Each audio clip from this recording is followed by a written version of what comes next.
Hey, it's Dave Asprey with Bulletproof. I'm going to show you how to make bulletproof coffee at Whole Foods. First thing you do is go to the coffee counter and you say, I'd like to get a large cup of hot water and an extra cup, please, or with a double cup, and then you leave them a tip. Whenever you use a coffee shop to get filtered hot water, say thanks to the hard-working people who are there behind the counter. So you get the hot water. I've got it right here. You want it as hot as they'll get it, which is quite hot. I bring my own coffee with me. Oftentimes in an Nalgene here, I just have a bag of ground bulletproof coffee. And what I'm going to do is I'm just going to add some spoonfuls of coffee to the water here. This is a pretty small spoon, so I'm totally eyeballing it, and you can learn to eyeball it too. This is not instant coffee. This is just ground coffee. For a cup this size, about 4 tablespoons of coffee should do it. This isn't exactly a measured tablespoon by a long shot. I tend to overbrew it this way because the water isn't as hot as you'd like it to be. So that looks about right. I don't know, a little more. When in doubt, I go heavy on the coffee. Next up, I'm going to do this amazing thing called stir it. So what I'm doing is I'm breaking the crust that forms, and you could call this reverse French press. Some people call it Cowboy coffee. I call it immersion coffee sometimes. Like, there's different ways of doing it, but what we're doing here is we're going to let the coffee sit for about 4 minutes, and along the way, now that I've broken up the crust, the water's hot enough.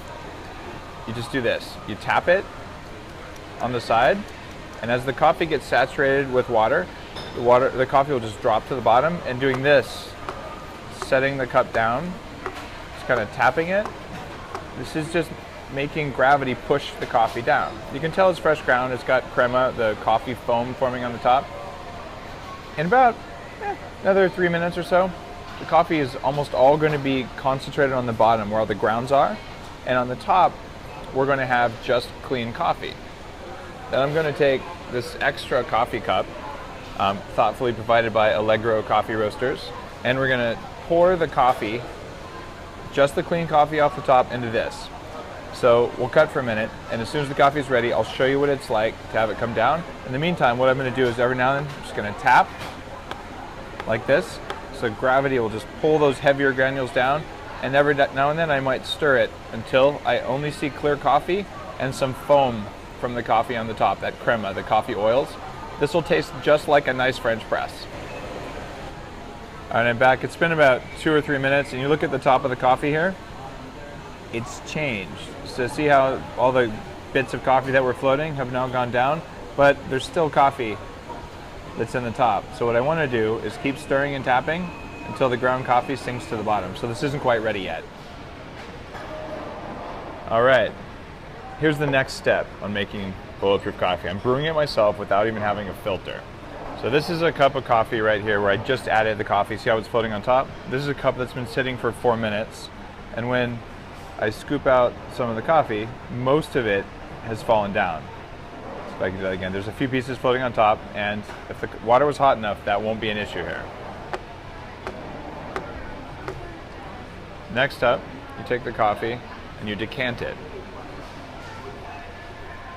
Now, if you can see that on the video, the vast majority of the ground bits are staying in the other cup, but some of them are coming through here. See if you can see that?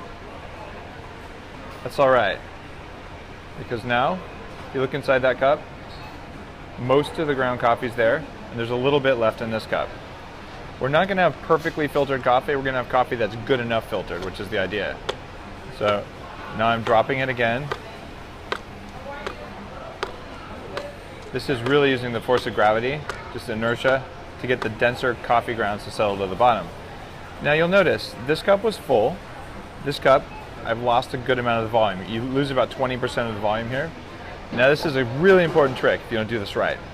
You've got hot coffee, cold, bulletproof mug. So I'm going to dump just a little bit of coffee in here.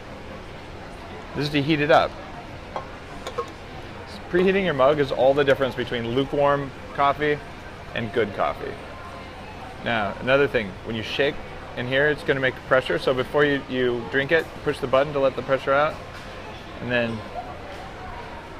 what I have is a steaming hot mug.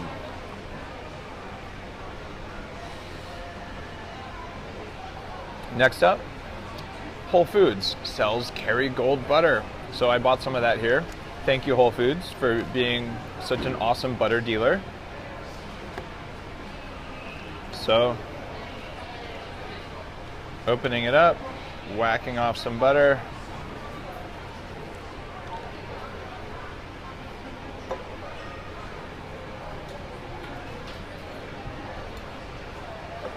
Got the butter in.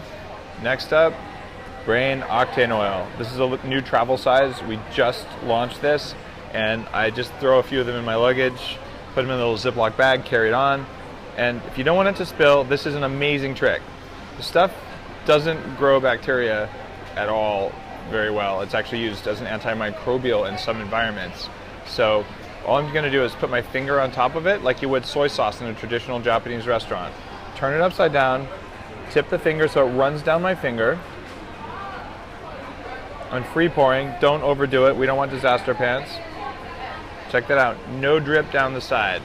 Lid goes back on, and I have a dirty finger with, not really dirty, but Brain Octane. Brain Octane goes on your skin, softens the skin, no napkin required. Butter, Brain Octane, coffee that's been gravity filtered, dump it in. Fill the mug no more than 3/4. The no more than 3/4 just have room for shaking. And if you look at what's left in this cup of coffee, you can see that there's dregs. This is why you do the double decant. You pour it from the first cup into the second cup, and then you drink the stuff that you pour out of the second cup. So what I'll do now is I'll shake this up. These mugs really don't leak, but I still aim it away from me just for good luck.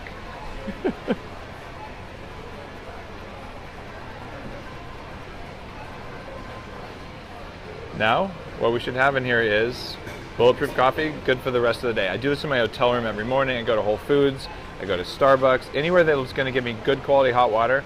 And what you have in here is Bulletproof coffee made the right way. The only thing that's missing is full-on blending. And it's possible to get a little blender, and blended coffee made this way is better than shaken coffee, but I'm on the road. I'm in New York. We're in the middle of shooting a documentary, and my Blendtec blender is still sitting at home. So is my Vitamix, actually. I've got both. So anyway, hopefully this is useful. I just made Bulletproof coffee here at Whole Foods using the wonderful butter that they provided and some bulletproof ingredients to get the low toxin coffee and the Brain Octane oil, and it rocks. A lot of people ask why I recommend krill oil instead of fish oil. Krill oil and fish oil both have EPA and DHA, which are really important fatty acids. So you could take fish oil, but fish oil tends to be less stable than krill oil because krill oil contains astaxanthin. This is the stuff that makes krill red. It's also the stuff that makes wild salmon red.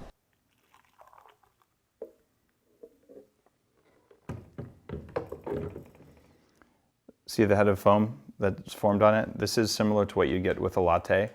There are actually little bubbles still coming to the surface, just like a freshly steamed latte.